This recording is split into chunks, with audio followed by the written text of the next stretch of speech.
कारुणिक भंते जी से। कारुणिक भंते जी परिचय के मोहताज नहीं, जो भी डिसीजन लेते हैं बड़े बड़े डिसीजन ही रहते हैं। उनका जो वर्धा जिलों में 84,000 पेड़ों का लक्ष्य लगाना और उसके प्रति जो अभी काम किया वर्धा जिले में काम हो रहा है, वो भी एक अपने आप में बड़ा डिसीजन है। और अभी ये एक कार्यक्रम होने जा रहा है बुद्ध चरित्र भगवंत कथा की अमृत वर्षा, है ना। इसके बारे में भी अभी पिछले 2 महीनों से ये वर्धा जिला में एक चर्चा का विषय बना हुआ है। तमाम वर्धा जिले के संगठन जो समता न्याय बंधुता चाहती है, उनकी तरफ से प्रचंड मात्रा में प्रतिसाद मिल रहा है।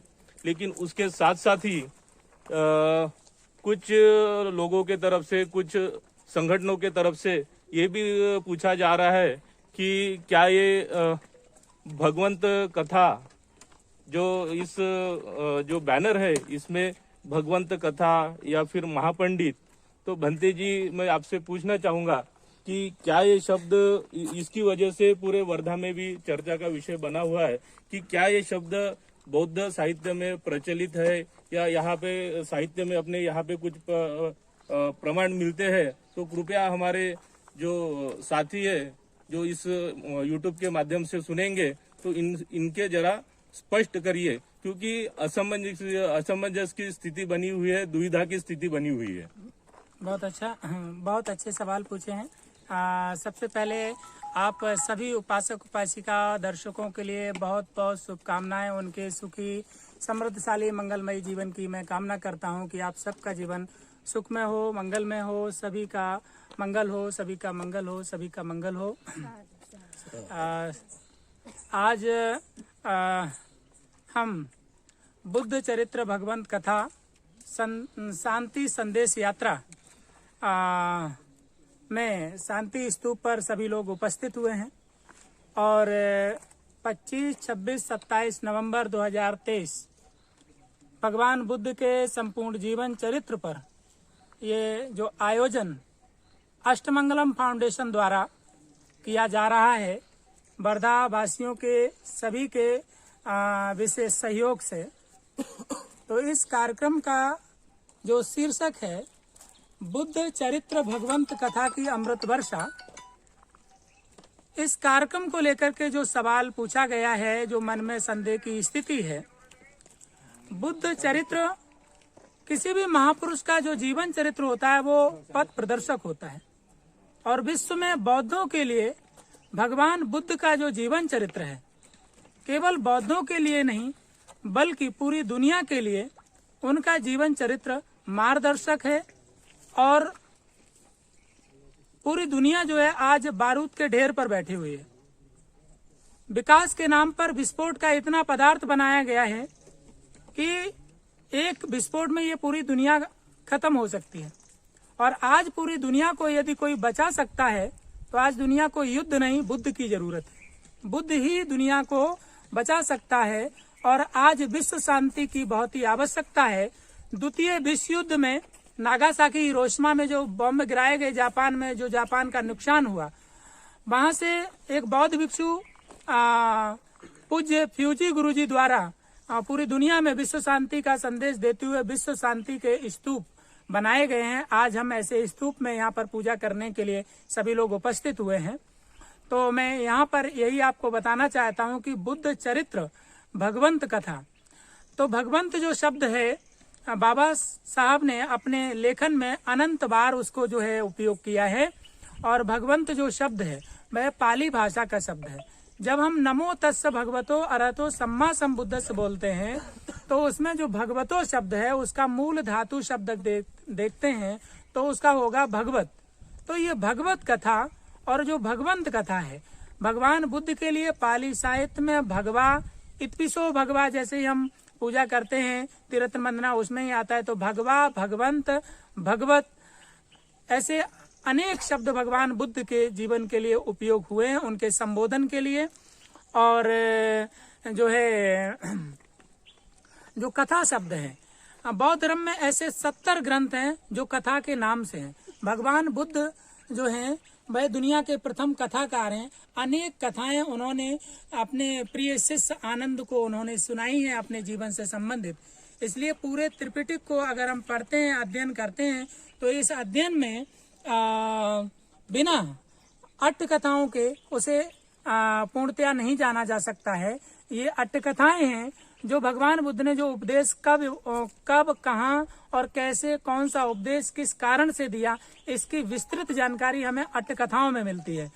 जातक कथाएं उनके जीवन से संबंधित पूरी कथाएं हैं। और त्रिपिटक में, अभिधम्म पिटक में जो 7 ग्रंथ हैं, उन 7 ग्रंथों में 2 ग्रंथ धातु कथा और कथावत्थु, ये दोनों ग्रंथ कथा के नाम से हैं। इसलिए जो कथा शब्द है उसका मूल धातु शब्द कथ है।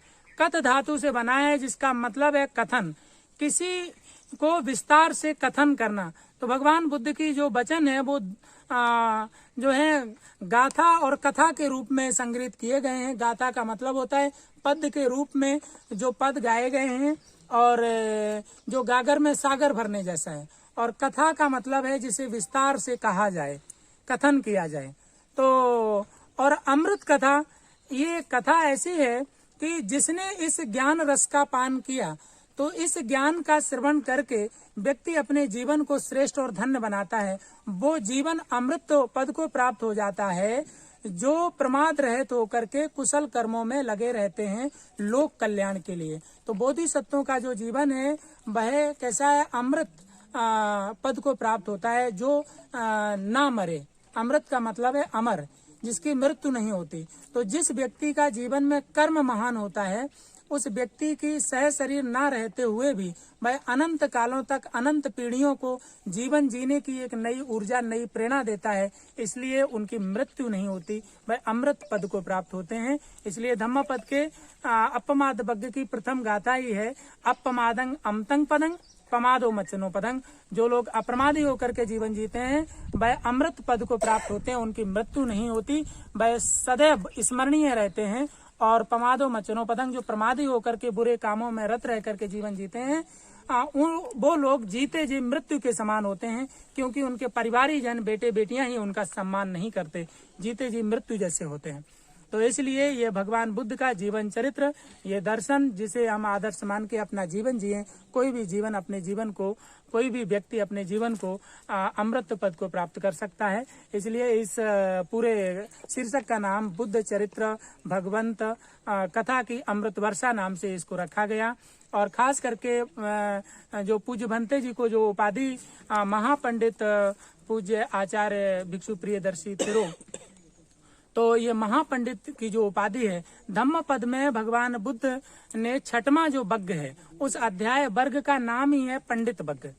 और बौद्धों के जो विश्वविद्यालय हैं म्यांमार और श्रीलंका में, वहां पर अग्ग महापंडित, प्राचीन पंडित और राजश्री पंडित और महापंडित जैसी उपाधियां बौद्ध विश्वविद्यालय से प्राप्त होती हैं। त्रिपिटक आचार्य, त्रिपिटक विशारद और सद्धर्म कीर्ति बौद्ध जगत में ये विशिष्ट उपाधियां हैं, जो सर्वोत्तम उपाधि के रूप में जानी जाती हैं।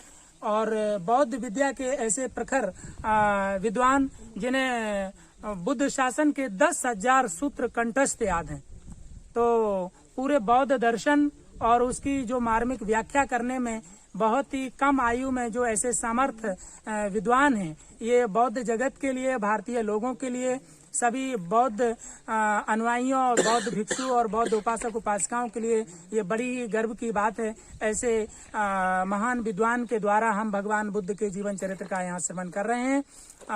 ये मुझे लगता है कि जो प्रश्न आपने मुझे पूछे हैं उनकी सब विस्तृत मैंने जानकारी देने की कोशिश की है।